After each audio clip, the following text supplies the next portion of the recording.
Hello everyone, Rob Greenfield here in the garden, and today I'm going to share my tips for beginner gardeners.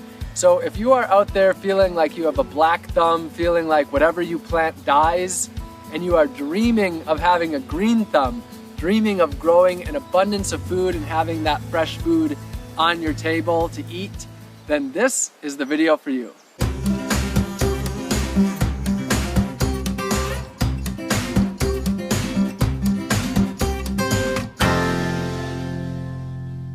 I actually feel like I'm in a really good position to be able to share these tips with you, and the reason why is it's not that long ago that I was a complete rookie gardener myself. Go back just 3 years ago and I had grown very little food, and then I launched into a year-long project of attempting to and successfully growing and foraging everything that I ate for an entire year. And during that year I grew over 100 different foods in my garden. So I quickly went from a beginner who had grown very little to a pretty experienced gardener who has spent hundreds of hours in my garden and other people's gardens, both in the United States and in other parts of the world. So I'm in a place where I can still remember the nights of frantic searching online and calling friends and seeds not sprouting and plants dying, and just that fear, to now having the confidence and really being way beyond that beginner stage. So that's why I'm really excited to be able to share this advice with you from a recent beginner to a now pretty decent gardener. So my first tip is a really simple one, and that is to start small. A lot of people have this dream of turning their whole yard into a garden and growing an incredible amount of food. That is a wonderful dream to have. I completely support it. But what a lot of people miss out on is the fact that it doesn't happen overnight, that you go from having very little gardening skills to all of a sudden this paradisical garden.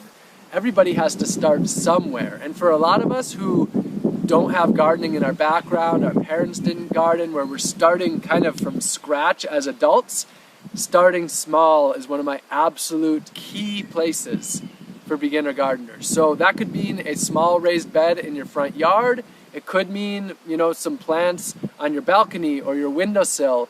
Don't put yourself down for any amount of food that you grow. Any amount of food you grow is a really positive step forward. So start small, and each season you can add on more and more and more. And this will also build your confidence one step at a time. If you start with way more than you could possibly handle, often it gets away from you, you become overwhelmed, and then you just kind of lose it all. So if that's the case for you and you don't think you can go big right away, absolutely start small. Now, if you have so much free time and you really think this is what you want to do, I'm not discouraging you from going big, but definitely one of my number one tips is start small if you feel like that is what is needed for you at the time. Next up is keep it local. Really try to seek out the local resources. The truth is that the gardening knowledge is almost everywhere. It's often that we pass it up. We don't realize that anybody gardens in our area because we're not looking for it and we don't realize it.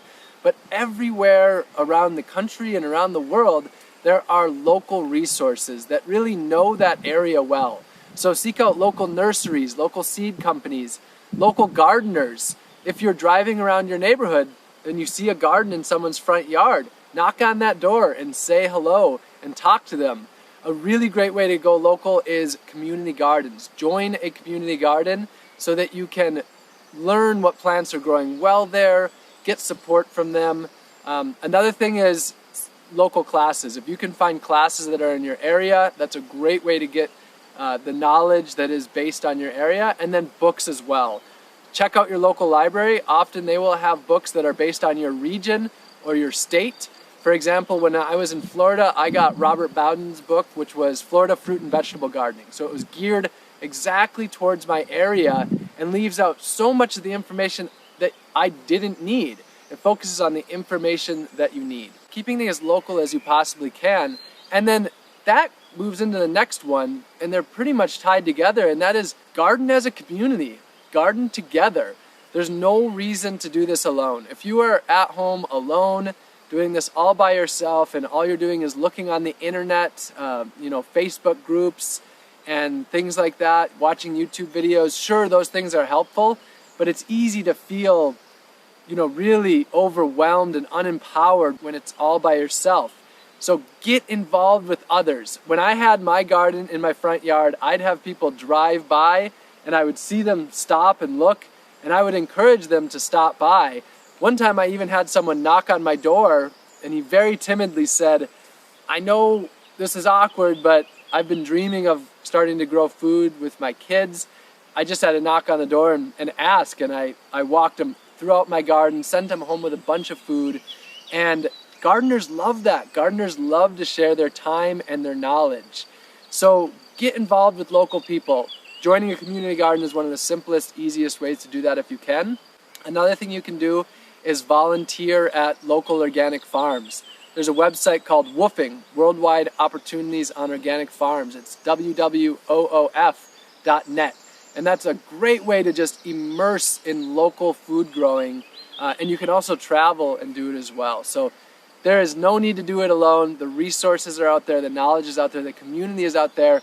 Gardeners welcome people in, so don't do it alone, do it with community. Now, keeping on that theme of local, but moving into actual plants, moving into the planting, where do you source your seeds and your plants? For me, it's all about local varieties. So seeking out local seed companies and local nurseries that have been growing these plants in your region for years or even decades. How that works is if a plant is designed for that area, it already knows the insects that are going to attack it. It already knows the weather patterns. This is a plant that is designed to grow in that area. So if you can buy your seeds from local seed companies that produce them in your area, as well as nurseries, this drastically increases your chance of success. Whereas going to the big box stores and buying the plants that have been shipped from who knows how far away from some sort of centralized distribution center, those plants might not be designed for your area. For example, where I did a lot of my gardening in Florida, big, fat, juicy tomatoes, like beefsteak tomatoes, don't do well there. What does really well is the small Everglades tomato. And with the Everglades tomato, a person with a black thumb, boom, green thumb, and tomatoes in incredible amounts. But if you're trying to grow those big ones that are not adapted to that area, black thumb dies, molds, gets tomato blight, and you don't get anything, and you walk away feeling like a failure. So seeking out your local seed companies and your local nurseries is a huge step in the right direction. When a lot of people start planning their garden and they start planning what they want to plant, what they do is they think about what their favorite foods are, and they even walk down the grocery store aisles and think, okay, these are my favorite things to eat, so this is what I'm going to plant. And sure, that can be beneficial, but here's the downside of that.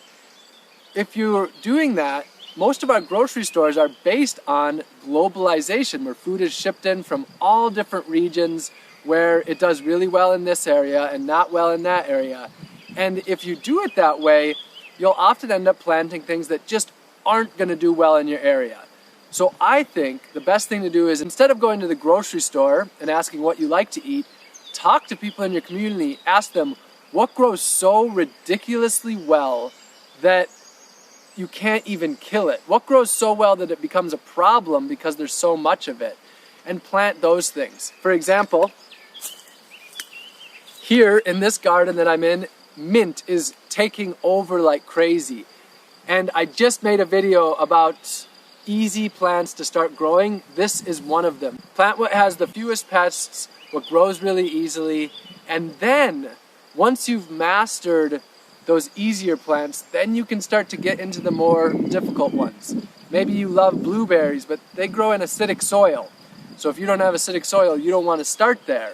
But once you get more experience, then you can work with changing the pH of your soil. That's a little bit more advanced gardening. So again, with the grocery store, we've become disconnected with the seasons, being able to get most things at any time throughout the year. But one of the absolute most important things is to plant the right things at the right time. If you try to plant tomatoes early on in the spring while it's still very cold and the soil temperature is really low, you're going to have a hard time because in colder climates they like heat. The same goes for basil. That's going to be later on. Early things, for example, kale can be started earlier, and actually in very hot places it doesn't do well in the peak heat because it likes the colder temperatures. So it's really important to plant the right things at the right time. And you don't have to figure out each individual plant. What you have to do is simply find a planting schedule.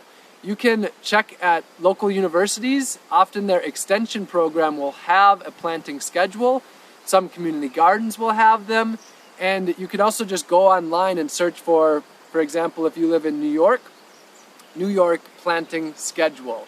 And this will help you to plant the right things at the right time. And by doing that, ensure the success of those plants. As far as the details, like how far apart do you plant each different thing, like tomatoes or kale or arugula, and how deep do you plant the seeds, and should you transplant, as in starting from pots in a greenhouse or in your house, or direct sow the seeds into the ground? For that, I recommend following the instructions on back of the seed packs that you get, and really importantly, getting a book for your area, which I mentioned at the beginning. A lot of these books that are based on your area, they give you those details, so you don't have to seek it out for each individual one. So in this video, I'm not going to go through those details because they're based on each area.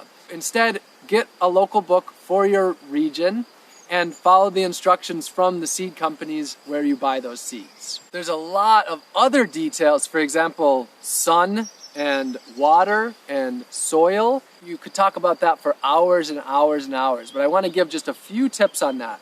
As far as sun goes, for beginner gardeners, I generally recommend full sun. Now, if you're in a shaded area like I am right now, that's really difficult. There's plants that can grow well in shade, but generally, most plants need a lot of sun. Make sure that you're not under the shade of a tree or where your house casts shade for half of the day. So before you plant your garden, keep an eye on that spot and remember that the sun changes throughout the year. So planting in full sun. As far as water, one of the basic ways to tell if you're watering enough is when you grab a handful of that soil, ideally it should stay in a clump that breaks a little bit, and it's basically the consistency of a wrung out sponge. So watering in the morning is the best before the heat, and if not the morning, then the evening, not in the middle of the day. Another way to test if you have enough water is you stick your finger down into the soil, and if it's moist when you get your finger down to about your second knuckle here, then that's another sign that you have enough water. If it's dry all the way down, it needs to be watered. So soil varies all over the place and how you're watering, whether you're in the desert or in a very fertile area like southwest Wisconsin or in Florida where it's mostly sand, it's going to vary a lot. But those are a few tips with water. And again, local resources are key because they're going to know your soil. And then another one is healthy soil. A lot of people, they only focus on the plants, and when they see problems, they think about the plants. But the truth is, one of the most important things is having healthy, living soil. So take care of your soil. Take very good care of your soil. Your soil is your life source to have that healthy and abundant food. My next tip is to make it convenient. Now, what I mean by that is putting your garden in a location where you naturally go. If you put your garden in, a 10-minute walk on the other side of your property where you can't see it, it easily becomes out of sight, out of mind, and it's easy to neglect. So put it in an area where you naturally go every day. Maybe your front yard, right next to your front sidewalk, where every day you have to walk past it to get to your car. That way, every morning and night, you're naturally drawn to it. And the same goes for water, making sure that you have your water source near your garden, ideally, whether that's a long hose or if you don't have a hose, right next to the spigot where you have your buckets or your rainwater harvesting. Designing it so that it has a relative amount of convenience will make it easier to get out there. Don't put a whole bunch of obstacles in the way. And this is really important when you are getting started and you're not used to it and you don't have a habit of getting into the garden and you have a habit of just going to the grocery store, it's easy to neglect it if it's out of sight, out of mind. So design it to be relatively convenient. When you're just getting started and you have an incredible amount of information out there and it's really hard to choose which is the right information, it's easy to be infiltrated by chemical mindsets. The idea that you need to spray things, that every insect should die, that the soil needs these massive amount of fertilizers. But my tip is, don't fall into the chemical mindset. In my year of growing and foraging all of my food, where I grew over 100 different foods, I never used a single pesticide, not even organic ones. And these pesticides have only existed for a tiny, tiny fraction of all the times that humans have lived off of the food that they've grown. So you can grow without all of that, without needing to have all of this money and this outside resources, and be able to grow in an organic and in a sustainable manner. Next, I want to talk a little bit about mindset and focusing on a mindset of abundance rather than scarcity. Because when you think in scarcity, it often creates scarcity around you. But when you design in abundance and you think in abundance, it can actually help create that abundance. A really important part of that is remembering that in order to have an abundance, you have to have death.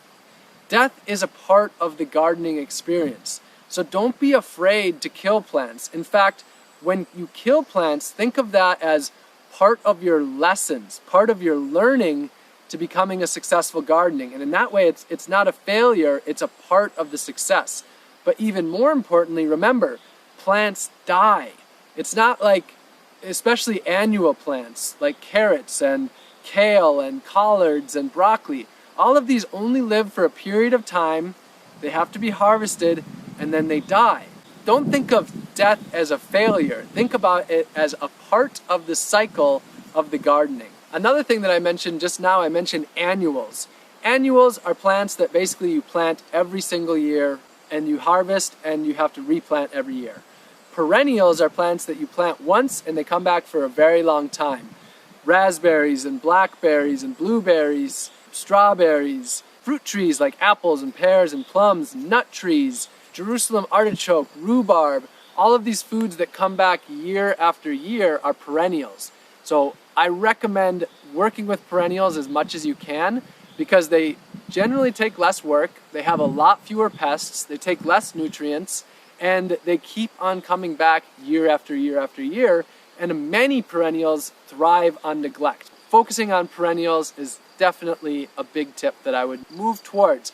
It's often great to start with annuals. For example, radishes, they produce in 30 days. That's one of those easy plants that I mentioned that can give you that boost of success and that confidence to move forward. But as you get better and better, I recommend moving more away from those annuals and moving more towards the perennial systems. So there you have it. Those are some of my most important tips for beginner gardeners. There's a lot of other ones out there, but if you just start with those ones and you remember to start small, start simply, maybe start with just 5 easy plants that you're excited about, and if you do 5 the next year, and you do 5 the next year, within a few years' time, you can be growing dozens of different species. Make some goals, make some of those smaller goals, make some of those bigger goals, and use those smaller goals to chip away at that ultimate success of, your giant front yard just dripping and oozing with food absolutely everywhere. So I hope that you gained a lot from this video. If you did, make sure that you subscribe. If you have friends who are beginner gardeners that consider themselves to have a black thumb, make sure to share this video to help them if you think it would be helpful. And if you want to get this out into the YouTube world, ask questions, comment in the comments below, and make sure to give it a thumbs up as well. So I love you all very much, and I'll see you again in the garden real soon.